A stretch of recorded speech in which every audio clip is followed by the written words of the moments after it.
Banco Central impõe sigilo em reunião de Moraes e Galípolo sobre Magnitsky. Por que essa reunião foi colocada sob sigilo? Dizem que toda essa crise envolvendo Alexandre de Moraes e o setor bancário começou com justamente este episódio da Magnitsky, quando o Alexandre teria emparedado e ameaçado os bancos do Brasil e eles perceberam: meu Deus, que monstro foi que nós parimos. Claro que a Magnitsky era importante e é uma pena que tenha caído e a gente tem que buscar para que ela seja restabelecida e há esperança para isso. A situação não está como algumas pessoas, até mesmo da direita, pintam. Eu falo a vocês, nós estivemos em Washington na semana passada, fomos maravilhosamente bem recebidos, reuniões importantes, eu citei aqui para vocês. E as pessoas têm que parar de ter pânico constante a cada novo episódio. Eu ouvi isso deles. Olha, vocês não podem entrar em pânico, estava se referindo à oposição do Brasil, vocês não podem entrar em pânico cada vez que o Trump dá uma piscadela pro Lula ou dá um sorrisinho. A guerra é assim, uma hora você está por cima, na outra você toma um revés, está por baixo, mas as ações que vão sendo tomadas acabam tendo efeitos e consequências que a gente não espera. Vejam, por exemplo, essa notícia que saiu ontem, acho que na Revista Oeste, para não dizerem que eu tenho implicância. Cídio de Ana Paula disse que eu tenho implicância pelo Oeste. Está aqui, ó, Revista Notícia Oeste. Banco Central impõe sigilo em reunião de Moraes e Galípolo sobre Magnitsky. Ora, que reunião, né? Nós nem sabíamos que essa reunião tinha ocorrido. Mentira, sabíamos sim, porque eu noticiei no Paulo Figueiredo Show quando aconteceu a agenda do presidente do Banco Central. E por que essa reunião foi colocada? E não foi só com ele. Por que essa reunião foi colocada sob sigilo? Ora, eu vou dizer para vocês de novo, boatos, né? Como jornalista a gente escuta muito boato. Dizem que toda essa crise envolvendo Alexandre de Moraes e o setor bancário começou com justamente este episódio da Magnitsky, quando o Alexandre teria emparedado e ameaçado os bancos do Brasil e eles perceberam: meu Deus, que monstro foi que nós parimos. E as elites começaram a cortar as asinhas daquele que tinha se tornado poderoso demais. Alguém tem comprovação de que essa é a razão? Não. Afinal, acabaram de tornar sigiloso. Talvez nós saibamos um pouco mais sobre isso quando o novo presidente do Banco Central, indicado pelo Flávio Bolsonaro, retirar o sigilo dessa reunião. Mas esses são os rumores. Toda essa crise que afetou o Alexandre teria sido desencadeada por conta do atrito entre ele e os bancos e os poderosos em torno da Magnitsky. Claro que a gente imaginava que isso pudesse acontecer, mas não imaginava que a consequência seria, por exemplo, uma guerra entre o Alexandre e o Banco Central, entre o Alexandre e o André Esteves. Não imaginava que a Globo fosse tomar o lado do André Esteves contra o Alexandre de Moraes. Não dá para prever todos esses movimentos. Existe uma arrogância, às vezes, do ser humano de achar que consegue prever todos os cenários possíveis, né? Parecendo o Doutor Estranho no filme da Marvel. Analisei 435 mil resultados e este é o único possível.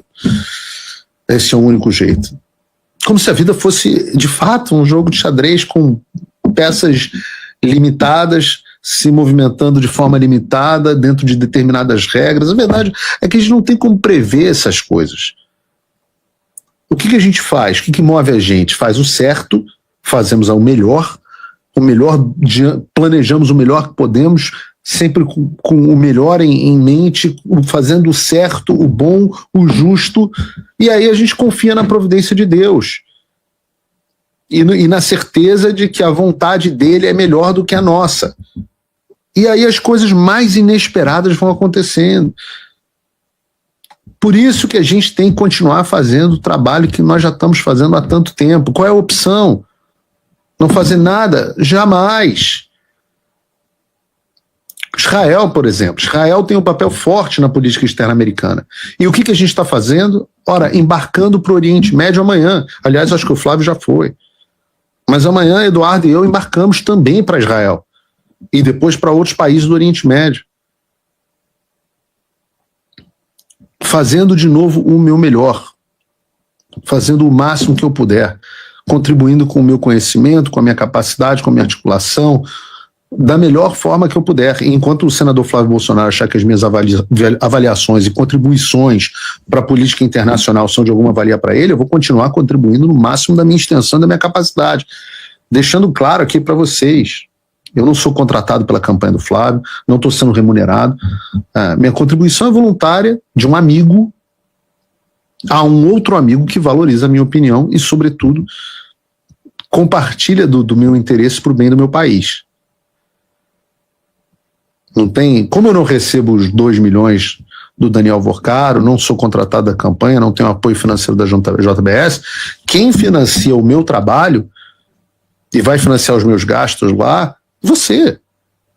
Você, são os meus assinantes. O que mais a gente precisa? A gente precisa do apoio dos Estados Unidos. Os Estados Unidos têm a capacidade de exercer... E se você não acredita nisso, eu não sei em que planeta você vive. Claro que a Magnitsky era importante e é uma pena que tenha caído e a gente tem que buscar para que ela seja restabelecida e há esperança para isso.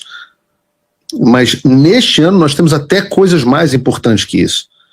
Por exemplo, a pressão americana para que nós tenhamos manutenção da liberdade de expressão na internet até agora tem tido resultado.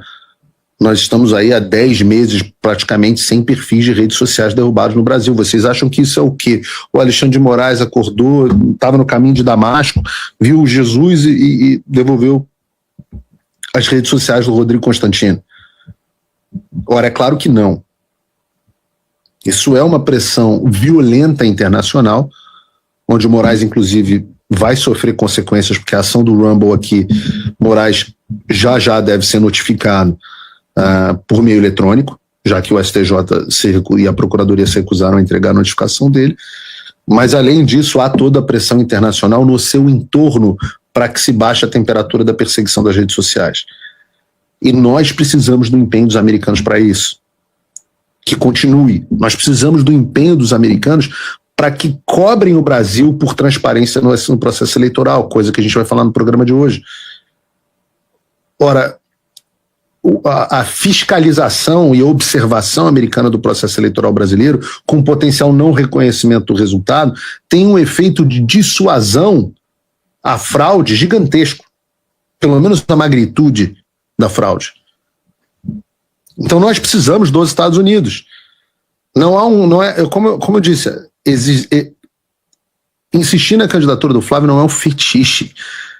Não é uma coisa, eu gosto do Flávio, sou fanboy do Flávio, Não, é necessidade de sobrevivência do nosso movimento político.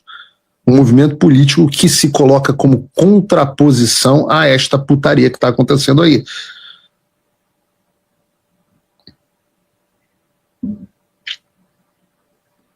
Mas, Paulo, é possível que os Estados Unidos ainda nos ajudem? Eu tenho visto o Lula e o Trump em estado de amor. E eu falo, muitas vezes as pessoas não entendem como funciona Donald Trump.